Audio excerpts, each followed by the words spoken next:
Gak yang gue suka adalah mode quick release-nya ini. Quick release-nya itu benar-benar ngebantu kalau misalnya kalian adalah orang yang tipe harus lepas kamera. Jadi kayak misalnya kalian tiba-tiba mau pakai gimbal, tiba-tiba enggak pakai handheld, ya udah gampang karena dengan quick release ini kalian nggak perlu nge-adjust lagi si kameranya gitu. Jadi tinggal pasang kunci dan tinggal rekam gitu. Plus kalau misalnya kamu pakai mode vertikal juga gampang, nggak perlu ribet-ribet, tinggal disesuaikan lagi kameranya, diputar balik, nggak, tinggal lepas ininya, pasang, selesai. Itu. Balik lagi sama gue Iqbal, videografer dari Wia. Nah, pada kesempatan kali ini gue mau nge-review produk dari DJI yang namanya DJI RS3 Mini yang kayak gini, yang ukurannya menurut gue kecil dan ringan. Jadi gimana sih review lengkapnya? Let's check it out.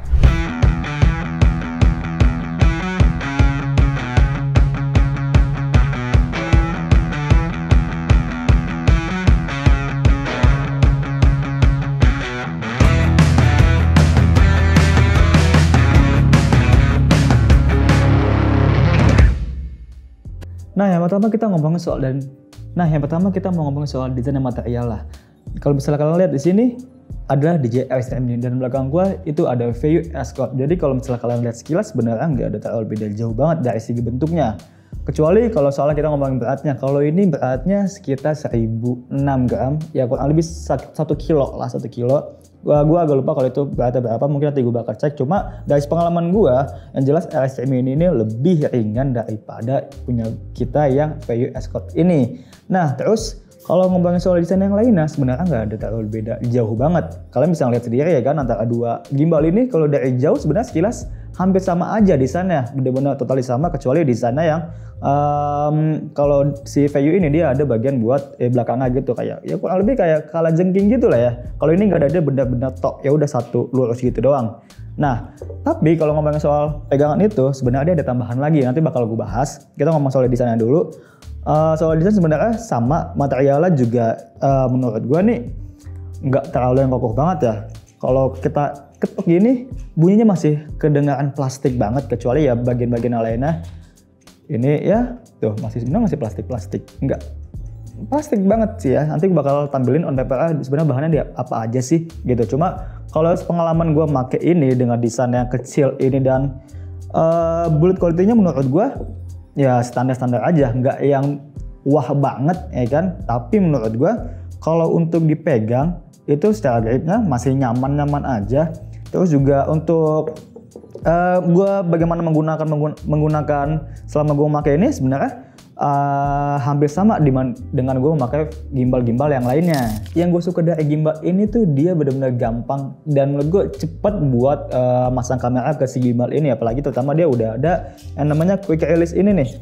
Nah, jadi benar-benar ngebantu banget, jadi cepat kalau misalnya gue harus masang ini ya kan si kamera ke sininya, apalagi kalau misalnya kasusnya itu kalau mau lepas pasang kamera dari gimbal ini ataupun pas gue mau handheld. Biasanya kan kalau gimbal-gimbal yang lain dia tuh plate-nya ini dia panjang. Jadi kadang kalau pas mau masangnya lagi ya kan itu tuh butuh waktu lagi untuk ngebalancing di mana sih tadi titik yang pas. Nah, karena ini adalah pakainya quick release jadi benar-benar ya tinggal pasang ya kan, ditancepin ke dalam, mentokin, dan tinggal kunci. Itu menurut gue sesuatu kelebihan yang menurut gue jadi nilai plus untuk desain si DJI RS3 Mini ini. Biasanya kalau gue pakai gimbal yang lain ataupun gue pakai si gimbal VU Escort ini, kalau misalnya gue mau bikin video itu vertikal, itu adalah jangan caranya ya si kamera ini ya kan gue bikin vertikal. Nah, kalau ini enggak. Uniknya itu adalah dia tinggal lepas ini doang nih, tinggal lepas. Nanti gue bakal kasih videonya nih, jadi tinggal dilepas, tinggal dipasang, selep, udah simple banget. Jadi kalian nggak perlu yang namanya putar balikin kamera, jadi tinggal lepas aja. Nah, selanjutnya aku mau ngasih tahu nih ada tombol apa aja sih yang ada di gimbal ini. Sebenarnya nggak ada beda jauh sih antara tombol-tombol yang ada di gimbal ini dengan yang ada di gimbal lainnya. Yang pertama itu ada tombol power buttonnya, fungsinya jelas untuk matiin dan nyalain si gimbal ini. Nah, selanjutnya kalau misalnya ditekan itu dia tuh bisa ngasih tahu status baterainya itu ada berapa persen kalau dalam keadaan mati. Di atasnya ada tombol untuk, bukan tombol ini bagian untuk nge-charge dengan Type C. Di bagian depan itu ada tombol M atau mode. Di sini kalian bisa gonta-ganti dengan cepat atau ya mode quick mode-nya. Di sini kalian bisa ganti ke 3 mode. Di bawahnya ada shutter buttonnya, dan yang ini yang gede adalah joysticknya untuk ngarahin si gimbal ke arah manapun yang kalian inginkan. Nah, kalau ke depan ada namanya trigger button. Dia fungsinya kalau misalnya kalian klik 2 kali itu, dia akan nge-center ke depan. Kalau kalian tekan 3 kali, itu akan mengaktifkan selfie mode. Jadi kalau misalkan tekan 3 kali itu bakal langsung ke kamera ke arah kalian. Nah, kalau ini namanya dialnya, dia itu bisa buat ngatur apa aja sih. Itu nanti kalian bisa setting di bagian menunya. Kalian bisa atur untuk kayak gonta-ganti, misalnya untuk mau ngatur si pergerakan gimbal lah. Kalau misalnya kalian pindah-pindah gini, misalnya mau ganti ke ISO-nya, aperture-nya, ataupun ke zoom-nya, zoom lensa kalian itu bisa gitu. Kalian bisa atur di sini. Tambahan buat bagian desainnya, kalau misalnya kalian lihat di sini tuh ada bolongan, ya kan? Ini tuh fungsinya apa sih? Ini tuh fungsinya untuk tambahan NATO extension. Jadi NATO extension itu fungsinya dia bakal jadi ada tambahan lagi di sininya. Sama kasusnya kayak si gimbal ini. Jadi dia kalau megang gampang kan, kalau misalnya kalian mau bikin lock angle, kalian tinggal megang si bagian atasnya aja tuh, ya kan? Kalau ini kalian mau bikin lock angle, mau nggak mau harus pakai satu tangan aja begini, ya kan? Kalau ada sebagian NATO extensionnya, kalian bisa bikinnya begini, megangnya lebih gampang dan menurut gue jadi lebih praktis. Yang gue suka lagi, kalau misalnya sebelum gue pakai DJI SM ini, gue makainya si View-Scope ini.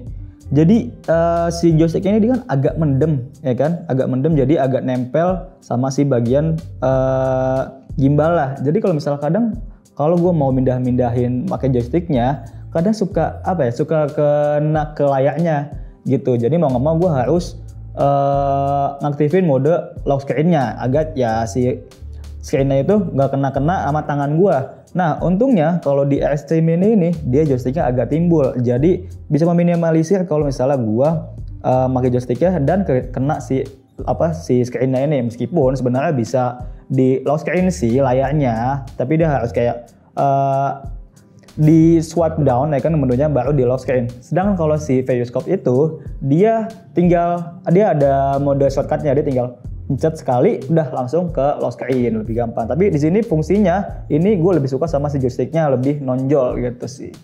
Nah, di Bonem ini yang tadi gue bilang, itu bisa diganti-ganti modenya sesuai yang kalian inginkan. Jadi ada 3 mode. Yang pertama ada Pan Follow, yang kedua ada FPV, yang ketiga ada namanya Panel Tilt Follow gitu, ya kan. Nah, sebenarnya ada satu mode lagi yaitu namanya 3D Roll. Jadi kalian bisa ngasih angle-angle kayak Inception yang 360 derajat gitu. Nah, sebenarnya ada satu lagi, cuma dia nggak bisa ngaktifin di bagian mode ini. Itu namanya dia untuk nge-lock axis-nya. Jadi caranya adalah dengan ngenahan si trigger ini, udah si gimbal ini bakal nge-lock axis-nya. Jadi bener-bener udah diem aja si gimbal ini arahnya. Gitu. Untuk bagian si mode-modenya kalian bisa atur smoothness-nya mau semana, tingkat kelambatannya mau semana, kalian bisa diatur di settingan bagian menunya. Selanjutnya, kalau misalnya kalian adalah orang yang baru pertama kali pakai gimbal ataupun baru pindah ke DJI SM ini, di sini tuh ada namanya icon yang ngasih tahu status gimbalnya ini balance atau enggak. Jadi kalau misalnya statusnya, takutnya kalian bingung nih, ada warna hijau, ada yang warna tiba-tiba oranye atau tiba-tiba merah. Nah, jadi statusnya ini adalah kalau misalnya hijau itu adalah berarti si gimbalnya ini balance. Nah, kalau misalnya warnanya oranye berarti dia ada sedikit tidak balance. Dan kalau misalnya merah udah jelas berarti namanya itu udah sangat gak balance. Jadi kalian harus ngebalancein si gimbala ini. Kalian tamat caranya ya jelas tinggal matiin si gimbala, baru tinggal atur sesuai dengan ke arah mana si gimbala ini tidak balance gitu. Biasanya kalau misalnya kalian klik di icon itu, dia akan ngasih tahu seberapa tidak balance-nya, axis mana yang harus diperbaiki gitu. Nah, kalau misalnya kita ngomong soal stabilisasi gimbala, ya udah sewajarnya kalau misalnya fungsi gimbala itu untuk membuat video semakin lebih stabil.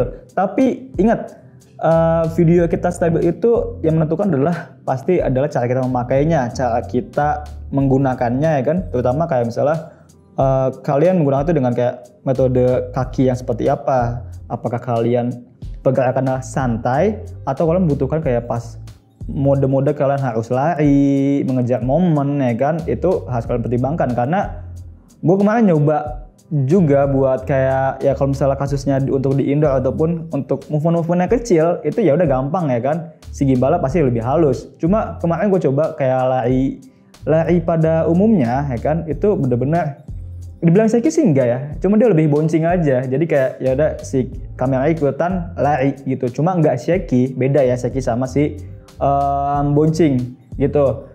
Jadi kalau misalnya kalian larinya nggak stabil, pasti hasilnya bakal bouncing. Nih bakal gua kasih tahu videonya seperti ini. Jadi hasilnya kurang lebih seperti itu kalau misalnya kalian ikutan lari juga.